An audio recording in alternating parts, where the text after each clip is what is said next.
I mean, I think to sort of sustain the military analysis, the Iraq war starts with a shock and awe bombing campaign. The war is a catastrophe. I mean, it doesn't connote competence. It doesn't signal that he will succeed in successfully demolishing MSNBC American host democracy. Rachel Maddow said Thursday on Deadline that President-elect Donald Trump is attempting to destroy the U.S. government with his picks to fill his administration's cabinet. That Maddow said, I think the idea of the authoritarian promise is that everything shrivels in government other than the will of the leader, right? So you don't necessarily put a Robert F. Kennedy Jr. in charge of, you're hoping for great things from HHS. Matt Gaetz, he has explicitly proposed abolishing the Justice Department, not specifically abolishing the FBI and the ATF, but talking about abolishing the Justice Department. She added, Tulsi Gabbard as the director of national intelligence is, the idea that Tulsi Gabbard in a normal circumstance could get a security clearance to be like a Walmart-style greeter at any U.S. intelligence agency, let alone get past the security barriers, is insane. So you do that because you want the worst for these agencies, because you want the worst for the U.S. government, because you think that the U.S. government is worthless. That's part of consolidating power, to make the U.S. government nothing other than the leader and the people who will do what he says. And there not being any repository of expertise, let alone, just general day-to-day know-how anywhere. So it's a sort of, Steve Bannon used to say it's a sort of Leninist project. Try to destroy the state. This is the cabinet that you nominate to, but to destroy the U.S. government so that the U.S. government can be fundamentally reimagined as something much more like a unitary, authoritarian, or autocratic, for lack of a better term, the U.S. system. government is worthless. That's part of consolidating power, to make the U.S. government nothing other than the leader and people who will do what he says. And there not being any repository of expertise, let alone, just general day-to-day know-how anywhere. So it's a sort of, as Steve Bannon used to say, it's a sort of Leninist project, right? Destroy the state. This is the cabinet that you nominate to not to run the U.S. government to do anything, but to destroy the U.S. government, so that the U.S. government can be fundamentally reimagined as something much more like a unitary, authoritarian, or autocratic, for lack of a better term, system. What are you looking at as the friction points? In the first Trump presidency, it was the firing of Jim Comey after he refused to, quote, see to it to let Mike Flynn go. Let Mike Flynn go. Comey says no. Trump embarks on a 4-year-long crusade against the FBI and the Department of Justice. To your point, Matt Gaetz is going to be in charge of the department, and an as yet named person expected to replace his last handpicked head of the FBI, Christopher Wray.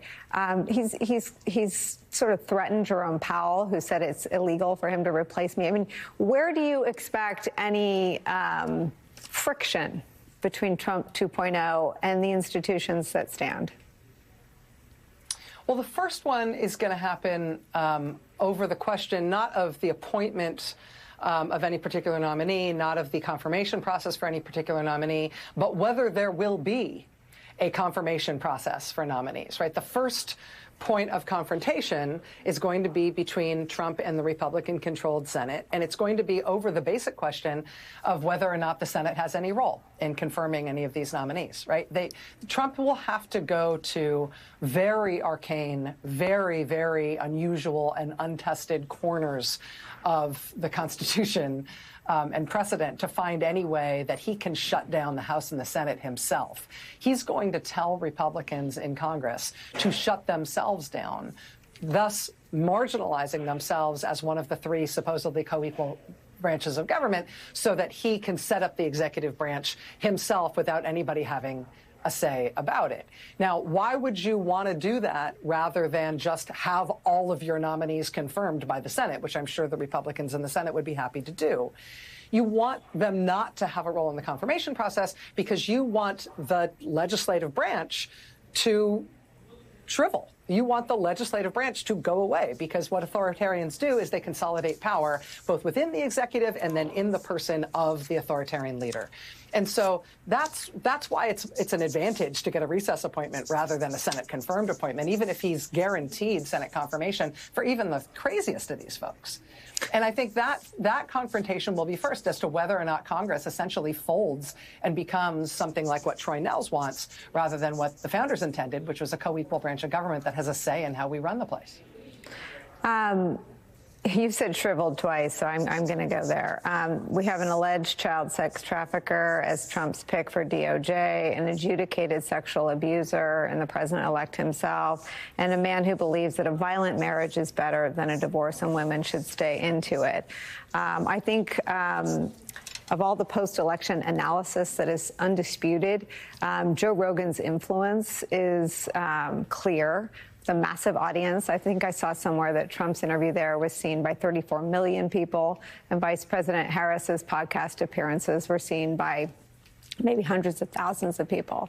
What role do you think the manosphere influencers have in saying, no, that actually isn't masculinity in America? To brag about, in the words of a Republican senator, J.D. Vance, quote, crushed ED medicine, chased it with an energy drink so he could go all night, end quote. I mean, that's the kind of stuff that Republicans are saying about Matt Gaetz, the pick to be AG. And to your point about shock and awe, I mean, how much can we sort of clinically ask the people who influenced more Americans than maybe anybody else to either own these kinds of men and this definition and this example of masculinity, or say maybe not? I mean, I don't think you ask those folks for what you're asking. I mean, one of the things that we know from looking at the rise of authoritarians in other countries and throughout history is that there's almost always a machismo play, right? There's almost always a performative masculinity and dominance sort of pageant that goes along with it. And it's always ridiculous, right? I mean, you get like a schlub like a Berlusconi, or you get a schlub, frankly, forgive me, like Donald Trump, you know, or you get Robert F. Kennedy, who's like 160 years old, and he's like juiced to the gills and talking about how we need to get all the chemicals out of our food. And it's like, yeah, dude, could you say that with, like, I'm sorry, I can't hear you over the biceps, you know, in your seventh decade. Yes, I think he does push-ups. It is very Putin-esque, though, right? Who also rides horses in the winter without shirts on. Yes, exactly. It's a very shirtless vibe, despite the type of man who does it. And that's part of it, right? That's their performance of dominance. And that's why there isn't a female dictator who we put in the list of all of these things, right? This is part and parcel of how you sell strongman leadership, right? I don't need process. I don't need rules. I don't need traditions. I don't need anybody else who knows anything. I don't know anything, but that's what you love about me, because I'm just going to, you know, flex until my shirt sleeves fall off and get it done.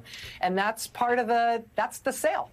And so asking guys who have been selling this their whole lives, like Joe Rogan, right? Look at what his career has been up until the point where he got into his podcast. Looking at the people who have themselves been profiting off that kind of salesmanship in terms of what they have to offer. They're all sort of proudly dumb, right? Like, I don't know, but I know I don't know, and I know I could do a better deal. It's all the same shtick. And, you know, this goes back to gladiator times. Like, this has been around for a very long time. So no, I don't think those guys are going to have a conscience about it and suddenly decide to cash in against their own monetary interests.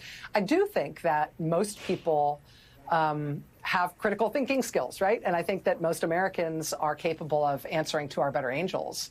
And so I think there's an alternative to asking people to sign up for the sort of Dana White, Joe Rogan model, Hulk Hogan model of masculinity. And, you know, it's a matter of one side sort of prevailing over the other, not asking the other.